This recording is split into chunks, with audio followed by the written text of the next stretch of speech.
Hello friends, मैं मोनिका, आपकी gardener दोस्त। आज आपसे बात करूंगी कि अगस्त में हम क्या क्या गार्डनिंग वर्क्स जो हैं वो कर सकते हैं, उनके बारे में आज हम बात करेंगे। और आपको ये खूबसूरत सा एक अडेनियम दिखाते हुए करती हूँ बात। देखिए, अडेनियम का मैंने सुंदर सा बोनसाई टाइप बनाया हुआ है और ये मेरा सीड ग्रोन अडेनियम है।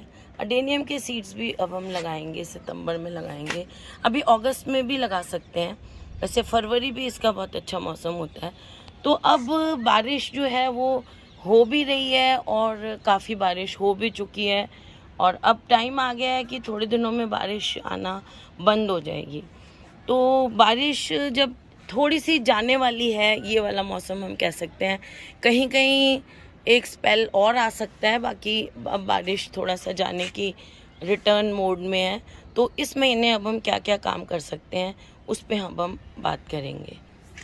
सबसे पहली चीज़ जो प्रॉब्लम मुझे लग रही है वो आप लोगों को भी लग रही होगी। ये देखिए, ये जो जितने भी गमले पड़े थे, स्पेशली ये जो मेरा नीचे वालों को तो मैंने क्लीन कर दिया है, ये जो विंटर गार्डन वाले मेरे गमले खाली हैं, इनमें देखिए कितनी वीड्स हो गई हैं। और भी आप जो भी आपके गमले होंगे जो खाली नहीं है, उनमें पौधे लगे, उनमें भी देखिए इस तरह से वीड्स उगने भर गए हैं। कई गमले तो वीड से बिल्कुल ही। ये देखिए मेरा मधुकामनी का प्लांट है, इसमें देखिए अब आज बारिश नहीं हुई है तो पानी की कमी हो गई है और कभी ओवर वाटरिंग हो जाती है इनमें। ये मेरा जो है ऑर्नामेंटल चाइनीज़ ऑरेंज का प्लांट है। अब इसका भी मैं ट्रीटमेंट करूँगी कि इसमें ज़्यादा से ज़्यादा कैसे आते हैं, क्या करना चाहिए कि ज़्यादा से ज़्यादा इसमें फल आएँ। और ये देखिए कितनी वीड्स हो रही हैं इसमें भी। तो पहला अब हमारा काम ये है कि वीड्स को जो है वो निकालना है। तो ऐसे वीड्स को अब मैं एक हाथ से कर रही हूँ, पहले दिया किया करती थी साथ में। तो इनको वीड्स को आप इस तरह से, आपको सारे गमलों में से जितने भी आपके गमले हैं जिनमें इस तरह से वीड्स आ गई हैं, इन सारी वीड्स को हमें एक बार अच्छी तरह से निकालना है। क्योंकि ये वीड्स जो हैं ये तो देखिए जंगली पौधे हैं, तो इनमें जो है वो ज़्यादा ताकत होती है मिट्टी में से न्यूट्रिशन को लेने की। और जो हम न्यूट्रिशन गमलों में पौधों को देंगे वो ये सारा यूज़ कर लेंगे। तो हमें अब इनको क्या है कि इनको हटाना है, ताकि और फिर उसके बाद हम अपने पौधे को थोड़ा सा न्यूट्रिशन देंगे। अभी फुल न्यूट्रिशन नहीं देंगे, थोड़ा सा न्यूट्रिशन देंगे अगस्त में अभी हम। तो चलिए इन वीड्स को पहले सबको हटा लेना है। पहला काम तो अगस्त के गार्डनिंग वर्क्स का ये है कि जितनी भी वीड्स आपके गमले में लगी हुई हैं, उन वीड्स को आपको सबको इस तरह से हटा देना है। बिल्कुल अच्छी तरह से वीड्स को हटा देना है। इवन अगर आपके यहाँ लॉन लगा हुआ है तो वीड्स को हटाने के बाद आपको अपनी मिट्टी को इस तरह से इसकी गुड़ाई करनी है, जिसको हम कहते हैं टिलिंग करनी है। ये देखिए इस तरह से अपनी मिट्टी की इस तरह से टिलिंग करिए। टिलिंग करते समय या गुड़ाई करते समय बहुत गहरा नहीं लेके जाना है और कोशिश करें, गमलों में वैसे मुश्किल होता है कि हॉरिजॉन्टल जो है इसको आप चलाएं, ज़्यादा ऐसे सीधा सीधा ऐसे ऐसे कम चलाएं और ऐसे ऊपर ऊपर चलाएं इसको इस तरह से। इससे क्या होगा, जो ऊपर सुपरफिशियल जड़ होती हैं वो भी देखिए इस तरह से, ये एक्स्ट्रा ये जड़ें सी सुपरफिशियल वाली ये भी निकल जाती हैं, जो कि हमारे पौधे को वाटरिंग में बहुत प्रॉब्लम करती हैं। तो अपने सेकंड काम आपको ये करना है कि अपने सारे गमलों में एक बार सारी वीड्स को हटा के, और दूसरा आपको उसमें सब पौधों में इस तरह से ऐसे आपको गुड़ाई कर देनी है इस तरह से। अब मैं ऐसे रख रही हूँ लेकिन ज़्यादा गहरा नहीं ले जा रही हूँ क्योंकि इसमें हॉरिजॉन्टल चलना मुश्किल है। तो गमलों में आप लगाने के लिए एक चीज़ और कर सकते हैं कि जब गमलों में टिलिंग करें तो जो हमारी किचन वाली फोक होती है उसको यूज़ कर सकते हैं आप। किचन वाला जो कांटा आता है ना, उसको यूज़ करें तो बड़ी आसानी से होती है। वीड्स हटाते हुए आपको ये भी ध्यान रखना है, जिन लोगों के पास लॉन है, घास लगी हुई है, मेरे पास इस टाइम घास वाला लॉन नहीं है, वो हटा दिया था हमने, बहुत उसमें वीड्स हो गई थी तो मैं हटाना नहीं चाह रही थी, पर फिर भी इन्होंने, घर वालों ने कहा कि सबने इसको हटा के दूसरा और घास लगाएंगे। तो अगर आपके पास लॉन है तो इस टाइम लॉन की भी वीड्स सारी हटानी पड़ेंगी। वीड्स हटाने के लिए आपको एक तो आप मैनुअली हटा सकते हैं वीड्स को, और दूसरा वीड्स हटाने के लिए एक तरीका और है कि आप वीडीसाइड ला सकते हैं। और इसमें डरने की ज़रूरत नहीं है। वीडीसाइड एक मेडिसिन आएगा लिक्विड, उसको पानी में घोल के, या पाउडर भी आ सकता है, उसको पानी में घोल के आप लगा सकते हैं। तो वीडीसाइड क्या करता है कि हमारा जो घास होता है वो मोनोकॉट होता है, और वीडीसाइड जो है वो डाइकॉट वीड्स को, ज़्यादातर क्या सारी वीड्स जो हैं वो डाइकॉट ही होती हैं। तो वीडीसाइड जब आप वीड्स पे डालेंगे तो वो खाली वीड को ही जो है वो मारेगा, आपकी घास को नहीं मारेगा। तो ऐसे कर सकते हैं, या थोड़ी बहुत है तो विनेगर डाल सकते हैं आप वीड के ऊपर, तो वो उसको जला देगा। तो इस तरह से आप वैसे वीडीसाइड लाएं, अगर बहुत ज़्यादा हो गई है तो वो करें।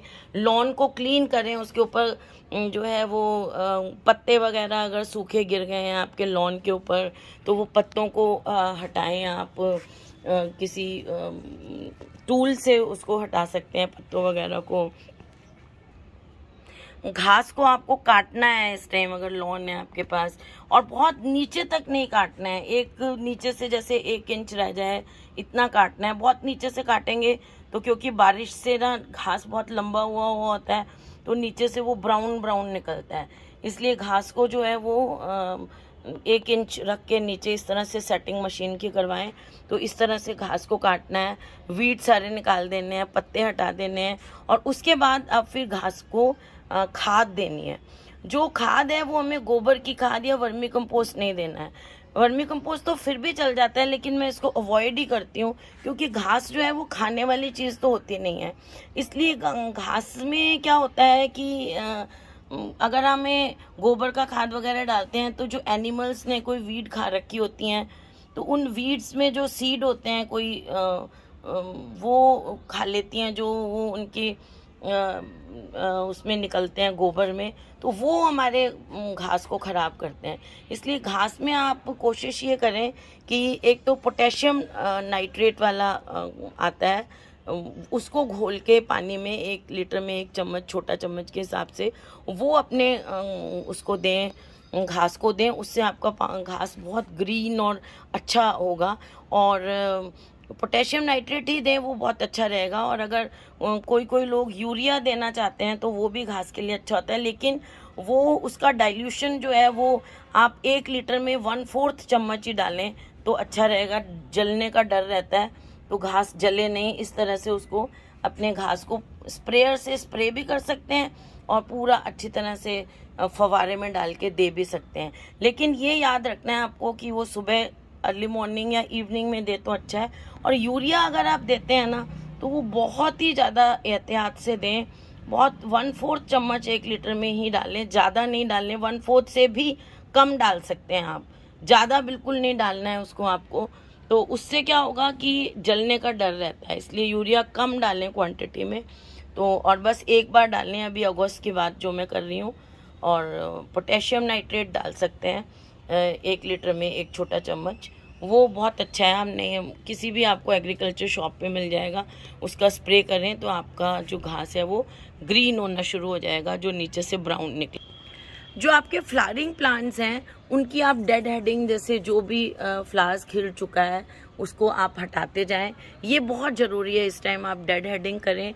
और अपने प्लांट्स पे कोई भी मुरझाया हुआ फूल नहीं रहने दें। सारे जो मुरझाए हो उससे आपके, क्योंकि ये अच्छा टाइम है, इस टाइम पौधों को खूब बारिश से खाद मिली हुई है और बड़े अपने फुल फ्लैश्ड उसमें हैं प्लांट्स। हार्मोनल लेवल भी इस टाइम इनमें अच्छा है। वैसे हार्मोनल लेवल प्लांट्स में अगस्त, सितंबर और फरवरी में सबसे अच्छा होता है। तो इस टाइम आप देखिए, इसमें डेड हेडिंग नहीं होने दें, मतलब डेड हेडिंग करें। सूखे फूल ज़्यादा मत रहने दें अपने पौधों में, उससे आपके पौधों में फ्लावरिंग कम हो जाएगी आनी धीरे धीरे। तो एक काम ये करें आप। बारिश में भी पौधे पूरे ओवरग्रोन हो जाते हैं, और अब जब ये बारिश जाने लग रही है उस टाइम भी ये जो प्लांट्स हैं ये इस टाइम इनमें ग्रोथ बहुत अच्छी है। तो और पौधों का जो लेवल है, हार्मोनल लेवल या ग्रोथ का जो लेवल है पौधों का, वो इस टाइम अच्छा है। तो आप अपने पौधों की इस टाइम ऐसे प्रूनिंग करें, उसमें शेप बिगड़ रही होगी। और प्रूनिंग करने के बाद ये जो कटिंग्स निकल रही हैं, देखिए इसमें इस तरह से अपने सारे पौधों की छोटी छोटी प्रूनिंग करें। हमने बारिश से पहले अपने प्लांट्स की बहुत हार्ड वाली प्रूनिंग भी की थी अच्छी तरह से, लेकिन अभी इस टाइम हमें बहुत हार्ड वाली प्रूनिंग नहीं करनी है। जो ग्रोथ वगैरह से हमारे प्लांट्स में, ये देखिए इस तरह से जो ग्रोथ आ गई हुई है, जैसे आपने जैसे एक स्टेम हमने उस टाइम काटा होगा, नीचे से 2 स्टेम निकले हैं, तो वो जो 2 भी थोड़े से लंबे हुए हैं उनको भी आगे से ऐसे ऐसे हमें छोटी छोटी प्रूनिंग करके अपने प्लांट्स को शेप में देना है। जो प्लांट में आपको थोड़ी सी ज़्यादा की भी लग रही है उसमें आप ज़्यादा की भी कर सकते हैं। अब मैं एक हाथ से कर रही हूँ इसलिए बहुत ज़्यादा करके नहीं दिखा सकती हूँ। ये देखिए इस तरह से आपको अपने प्लांट्स की ऐसे प्रूनिंग इस टाइम करनी है, ताकि अभी भी ग्रोथ चालू है प्लांट्स की तो वो अच्छी तरह से हो। और एक चीज़ ध्यान रखें, प्रूनिंग जब आप करते हैं तो आपके जो टूल्स हैं, ये गार्डनिंग वाले टूल्स हैं, इन्हें क्लीन रखें, इन्हें डिसइंफेक्ट करते रहें किसी भी अल्कोहल से, या आजकल तो जो हमारा हैंड सैनिटाइज़र वगैरह आता है उससे। अभी देखिए ये सारे मैं इनको सबको शेप करूँगी थोड़ी सी, तो ओवरग्रोन से हो रहे हैं, ताकि ग्रोथ तो अभी चलेगी पौधों की, तो इसलिए थोड़ा और इनकी अच्छी ग्रोथ हो, इसलिए प्रूनिंग करनी है, डेड हेडिंग करनी है। ये चीज़ें आप इस टाइम अगस्त के महीने में अपने प्लांट्स की करिए। गुड़ाई मैंने आपको बताई है करने के लिए। जैसे मैंने आपको बारिश में पहले भी कहा है कि, और दोबारा कहूँगी कि इस मौसम में आप अपने पौधों की ऐसे चेकिंग करते रहें। ये देखिए इस तरह से पत्तों के पीछे स्पेशली आपको ऐसे चेकिंग करनी है। हर पौधे में ऐसे पीछे की तरफ, अपने गार्डन में आप जाते हैं इस तरह से ऐसे पत्तों के पीछे, और ये जो ग्रोइंग पॉइंट्स होते हैं ये ऊपर की तरफ, ये वाला जो ग्रोइंग पॉइंट होता है, ये जो होते हैं ना ग्रोइंग पॉइंट्स, ये वाले, ये देखिए ये जहाँ से पूरा एपिकल पोर्शन होता है, जो टिप होती है हर ब्रांच वगैरह की, तो यहाँ पर आपको जो है वो सारे चेक करने हैं सारे प्लांट्स में। देखिए इस तरह से चेकिंग करनी है कि किसी में कोई पेस्ट तो नहीं है। सारे प्लांट्स में आप ऐसे जब भी गार्डन में आते हैं इस तरह से आपको देखते रहना है कि आपके पौधों में कोई पेस्ट वगैरह तो नहीं है। अगर पेस्ट वगैरह का इन्फेक्शन है तो उसका फिर ट्रीटमेंट करना है हमें इस टाइम। तो ये चेकिंग आपकी बहुत ज़रूरी है। इस टाइम बारिश आके हटी है, फंगस पौधों में हो सकता है। जैसे हम ये लीफ चेक करते हैं ना, तो लीफ में फंगस हो, ब्राउन स्पॉट्स हो, फंगस के नीचे की तरफ कोई वाइट या स्पॉट्स हो, या कोई पेस्ट लगा हो, कीड़ा वगैरह, लार्वा लगे हुए हो सकते हैं आपके पौधों में, जिसको हिंदी में सुंडियाँ भी कहते हैं कई बार, वो लगी हो सकती हैं। तो उनको आप चेक करना है और फिर हम उसका ट्रीटमेंट करेंगे। फिर ये मौसम बहुत अच्छा है कि आप ये देखिए इस तरह से कटिंग्स लगा लीजिए। अभी जैसे मैंने इसकी ये कटिंग्स निकाली हैं, इसकी फाइकस की ये कटिंग्स, फाइकस की इतनी छोटी छोटी कटिंग्स भी इस तरह से आपने निकाली हैं। इसमें थोड़ा सा रूटिंग हार्मोन लगा के, ये पत्ते वगैरह जो होते हैं ना इसके एक्स्ट्रा, इसको ऐसे एक हाथ से कर रही हूँ थोड़ी सी, देखिए ख़राब हो गई है मेरी थोड़ी, ऐसे इतनी लेके इसको थोड़ा सा रूटिंग हार्मोन में डिप करके और सॉफ्ट सॉइल में लगा दें। आधी मिट्टी और आधी रिवर सैंड ले लें। अगर रिवर सैंड नहीं लेना चाहते हैं तो आप ये देखिए, ये फाइकस की एक कटिंग है, अच्छी चल रही है ये कटिंग, ये देखिए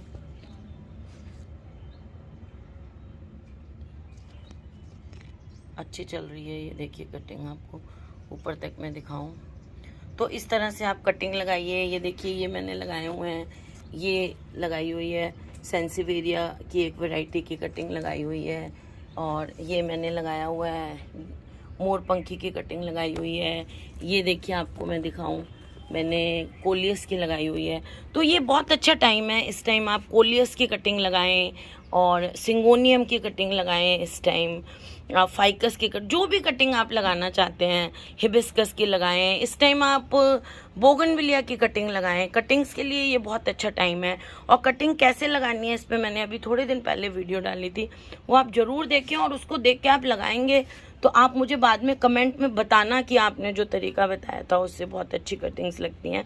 और सॉइल मिक्सचर में आप एक हिस्सा मिट्टी ले लें और एक हिस्सा उसमें आप बजरी ले लें, रिवर सैंड, या फिर कोकोपीट ले लें। इस तरह से देखिए पौधों में स्प्राउट्स आए हुए हैं, नई नई डंडियाँ निकली हुई हैं इस मौसम में, तो आप इनके कटिंग्स लें और कटिंग्स को लगाएं। ये बहुत अच्छा मौसम है, अभी बहुत अच्छी कटिंग्स लगेंगी आपकी।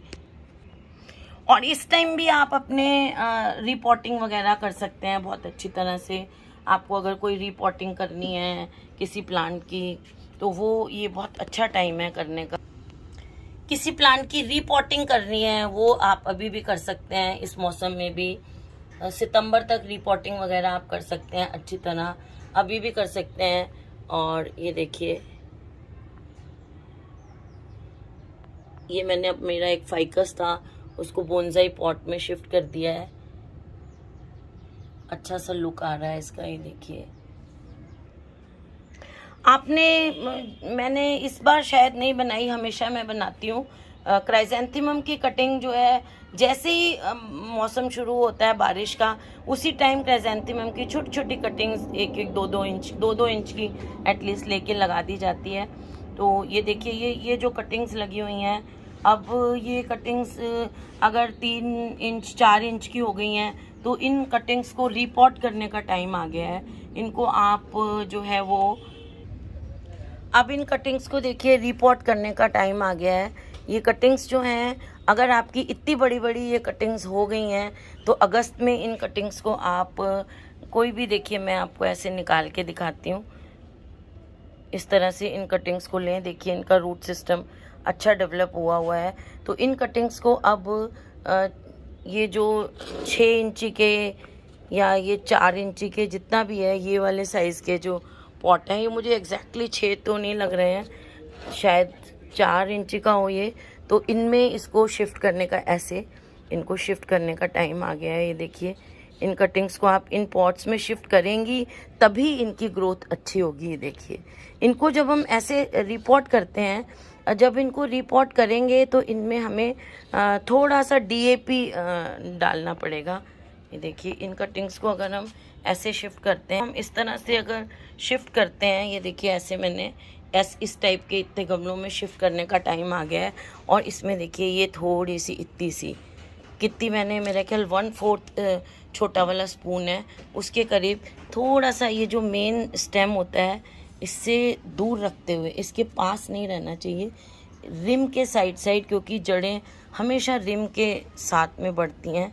तो ये देखिए ऐसे ये दूर रखें इनको, और इस तरह से इनको ये आप DAP ज़रूर दें, या DAP या सुपर फॉस्फेट मिलता है वो दें। वो इसलिए देंगे कि अभी हमें, देखिए ये हमने क्यों शिफ्ट किया है इसको, क्योंकि अगर ये इसमें ऐसे लगे रहेंगे तो इनको जड़ों को फैलने की जगह कम मिल रही है, और अगर हमने इसमें शिफ्ट कर दिया तो एक पौधे को ये पूरी एक जगह मिली है ग्रोथ करने के लिए। और DAP हमने इसमें इसलिए डाला है क्योंकि जो पौधा है उसकी जड़ों को अभी हमने बढ़ाना है। कोई भी पौधा तभी हेल्दी रहता है जब उसकी जड़ें हेल्दी होती हैं, तो इसलिए इसमें हमने DAP डाला है कि इसमें जड़ें अच्छी से अच्छी मजबूत हों, ताकि जब तक टाइम आए उस टाइम तक हम इसको इसकी जो है वो जड़ें मजबूत हों, और फिर हमें ये अच्छे से अच्छे, जड़ें मजबूत होंगी तो पौधा जो है वो ज़्यादा पत्तियां बनाएगा, ज़्यादा स्टेम बनाएगा, उसमें फूल ज़्यादा आएंगे अगर पौधे का जो स्टेम है वो बहुत ज़्यादा मजबूत होगा। और अगर आपका पौधा इतना बड़ा हो गया है, अब जैसे मैंने इसको अभी शिफ्ट किया है, शिफ्ट करने के एकदम बाद नहीं, लेकिन शिफ्ट करने के 2-4-5 दिन बाद, अब हमें इसकी फर्स्ट ऐसे, अगर आपका पौधा 4 से 5 इंच का इतना बड़ा हो गया है, तो अब अगस्त में इसकी ऐसे फर्स्ट, ये देखिए ये मैं आपको दिखाती हूँ, ये देखिए ये इसका ग्रोइंग पॉइंट है। ये इसका जो ग्रोइंग पॉइंट है, इसको जो है हमें इस तरह से ऐसे पिंच करना है। ये देखिए ये मैंने इस तरह से हटा दिया। पिंच करने से क्या होगा कि इसमें जो है वो नीचे से और ब्रांचेस निकलेंगी, तो और जो ब्रांचेस निकलेंगी जब वो थोड़ी बड़ी होंगी हम उन्हें भी पिंच करेंगे। तो इस तरह से हम जब इसको पिंच करते जाएंगे तो हमारा पौधा बहुत ज़्यादा बुशी होगा। ये पिंचिंग आपको उस टाइम एकदम से नहीं करनी है, जब लगाया है जैसे मैंने की है, 1-2 दिन 4 दिन बाद करें। जब ये पौधा सेटल हो जाए नए गमले में, उसके बाद पिंचिंग करें।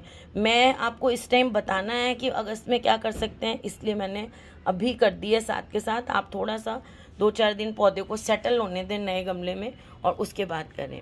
इसी तरह से जैसे आपने क्राइसैंथेमम लगाया है, अब ये देखिए कोलियस की कटिंग का भी ये टाइम आ गया है।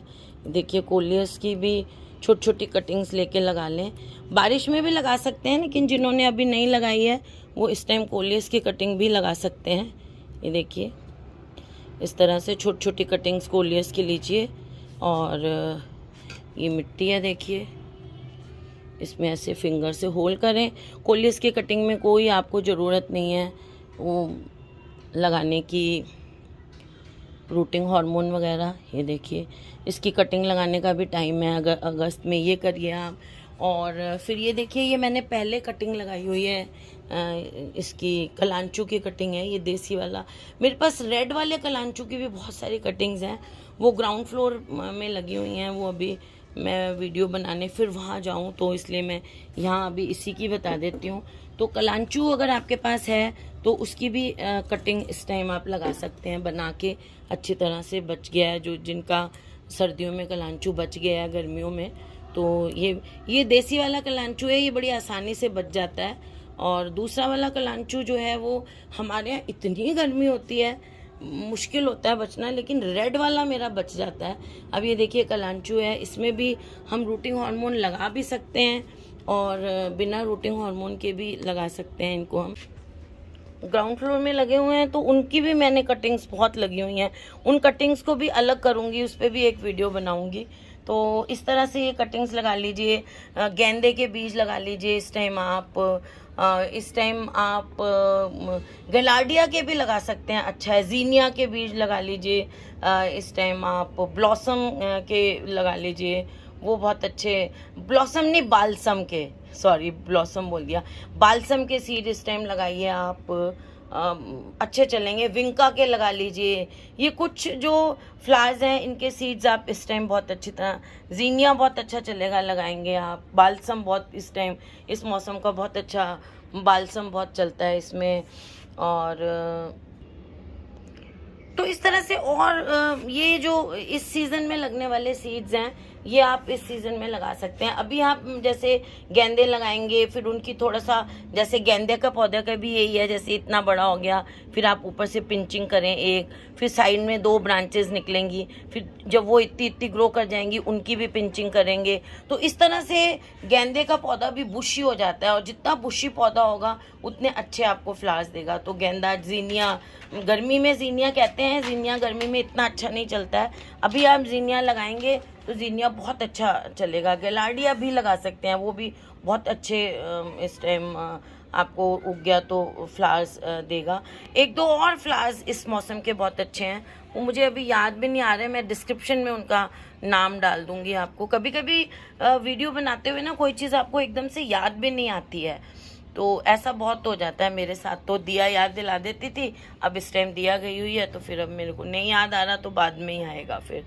तो और अब आपको ये करना है कि जो आपने कटिंग्स लगाई हुई हैं वो उनमें पत्ते आ गए हैं, मान लीजिए कटिंग्स में, मैं आपको दिखा, जैसे ये देखिए ये इसकी कटिंग में पत्ते आए हुए हैं, फिडल लीफ फिग की में पत्ते आ गए हुए हैं, ये ड्रेसिना में पत्ते आ गए हुए हैं। तो जिन कटिंग्स में पत्ते आ गए हुए हैं, ये देखिए फ्लावर भी आ गया है कुछ कटिंग्स में, तो ये कटिंग्स जो है इनमें अब हमें NPK 19-19-19 का थोड़ा सा स्प्रे करना है, और इनको अभी रिपोर्ट नहीं करना है। अभी आप सोचे पत्ते आ गए हैं तो हम कटिंग्स को, ये देखिए कितनी अच्छी फिडल लीफ फिग की कटिंग इतनी बड़ी चल रही है, तो इनको अभी हमें वो नहीं करना है, रिपोर्ट नहीं करना है, बस इनको अभी हमें NPK का स्प्रे करना।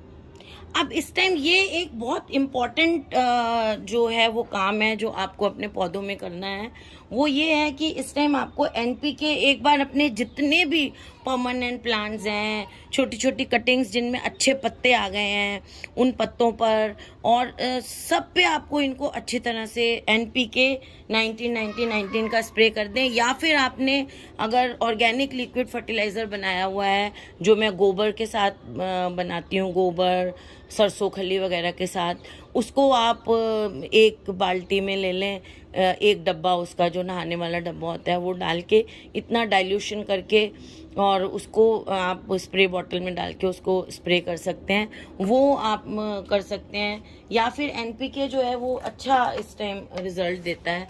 ये मेरे पास एनपीके है, ये इस कलर का है इस टाइम जो मैं लाई हुई हूँ। ये एनपीके आजकल बाज़ार में एनपीके आता है जिसमें माइक्रो न्यूट्रिएंट्स मिले हुए आते हैं। ये वो वाला नहीं, मैं इसका कोई किसी कंपनी का आपको नहीं बताऊंगी, आप कोई सा भी ले सकते हैं। इसका मैं ये 1 लीटर से ऊपर की बोतल है तो 1 चम्मच के करीब एनपीके, इसमें सारे माइक्रो न्यूट्रिएंट मिले हुए हैं, ये डाल दूंगी। जैसे मैंने कहा इस टाइम फंगस वगैरह का बहुत ज़्यादा असर रहता है, तो उसके लिए आपको ये जो है ये दिखाती हूँ मैं आपको। ये देखिए, ये है बोवेरिया बासियाना, इसका मैंने 1 चम्मच डाला है।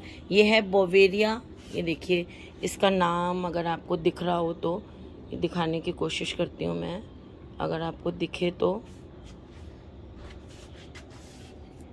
ये ज़रूरी नहीं है आप ये वाला ही लें जो मैं ले रही हूँ, ये जो आपको नाम दिख रहा है ना बोवेरिया बासियाना, ये लेना है आपको।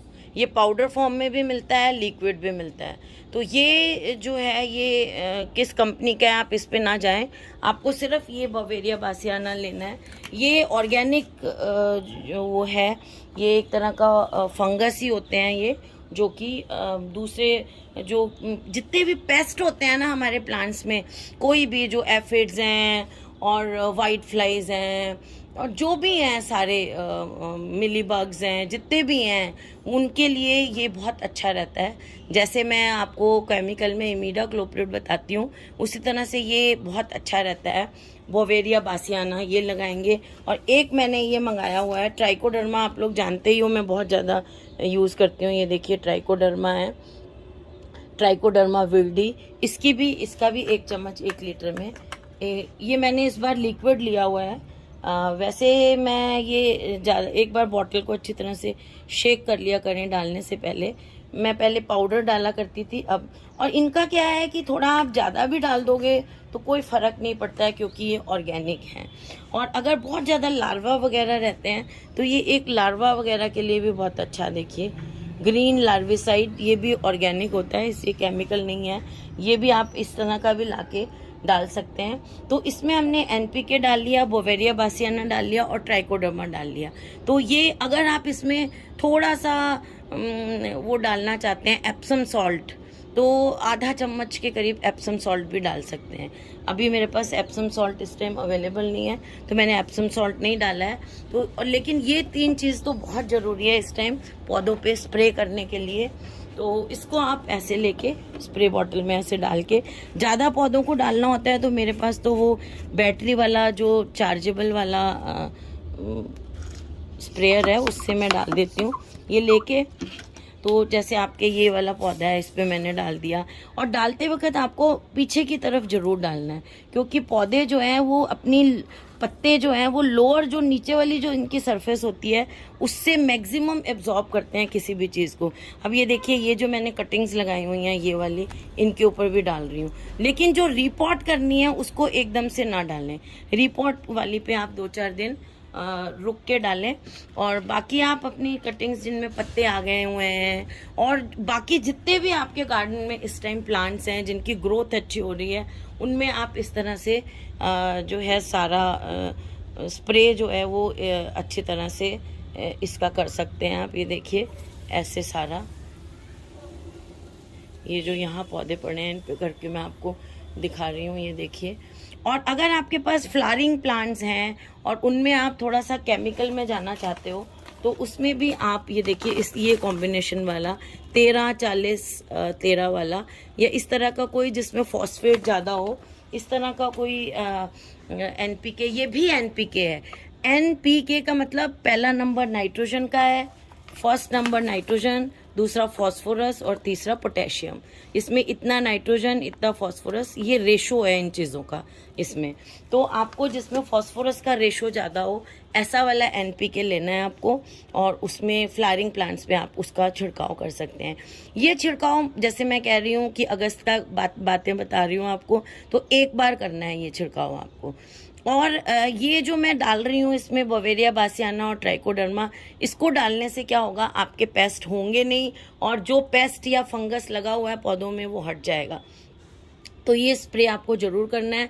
NPK नहीं डालना चाहते हैं तो वो जो मैंने ऑर्गेनिक लिक्विड फर्टिलाइज़र है वो डाल सकते हैं, वो डाइल्यूट करके। मैं तो वो भी डाल देती हूँ, मेरे पास वो बड़ा बना हुआ पड़ा है। लेकिन NPK बड़ा क्विक रिजल्ट देता है।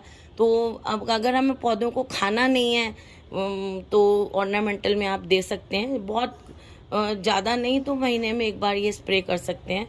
इससे आपके पौधों में ग्रीनरी भी, और एप्सम सॉल्ट भी इसमें डाल लें तो और भी अच्छा रहता है। ज़्यादा लश ग्रीन होते हैं उससे आपके पौधे, उनमें चमक अच्छी आती है। तो इस तरह से ये कुछ गार्डनिंग वर्क्स मैंने जो आपको बताए वो आपको अगस्त के महीने में करने हैं। अब इनको करने के बाद फिर हम सितंबर में और कुछ गार्डनिंग वर्क्स करेंगे। तो सितंबर में जो गार्डनिंग वर्क्स हम करेंगे उनके बारे में फिर मैं बाद में बात करूंगी सितंबर में, वो बिल्कुल भी मिस नहीं करिएगा, बहुत इम्पॉर्टेंट है। अभी ये जो गार्डनिंग वर्क्स हमने करे हैं ये विंटर गार्डन की तैयारी के लिए बहुत ज़रूरी हैं। तो फ्रेंड्स, अगर आपको मेरा ये वीडियो अच्छा लगा हो तो इसे लाइक करिएगा, शेयर करिएगा और मेरे चैनल को सब्सक्राइब करिएगा। Okay friends, bye.